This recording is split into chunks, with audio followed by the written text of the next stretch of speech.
White kurma எப்படி பண்ணுறதுன்னு பார்க்கலாங்க. மஷ்ரூம் போட்டு இது 200 கிராம் மஷ்ரூமுங்க. அது தேவையான பொருட்கள் மசாலா வந்து தேங்காய், பச்சை மிளகாங்க, ஒரு வெங்காயம் வச்சுருக்குறேங்க, தக்காளி, க்ரீன் சில்லி, கொரியாண்டருங்க, இது காய் வேக வச்சுருக்குறேங்க.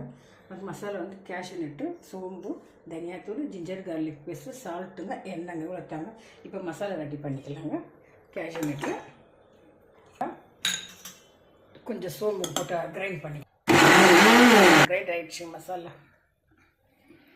வெங்காயம், பட்டை ஒன்று, வெங்காயம் போட்டு வதக்கிக்கலாங்க. இதெல்லாம் வதக்கிட்டாங்க. இப்போ க்ரீன் பீஸ் போட்டுக்கலாங்க. வேக வச்சுக்கலாம். மஷ்ரூம் போட்டுக்கலாங்க. இப்போ எல்லாம் மசாலா போட்டுக்கிறாங்க. காமிச்சதெல்லாம் போட்டாங்க. இப்போ கேஷ்யூ நட்டு தேங்காய் பால் ஊற்றிருக்குறாங்க. ரெடி ஆகிடுச்சுங்க ஃப்ரெண்ட்ஸ். ஒயிட் குருமா சர்வ் பண்ணுறாங்க.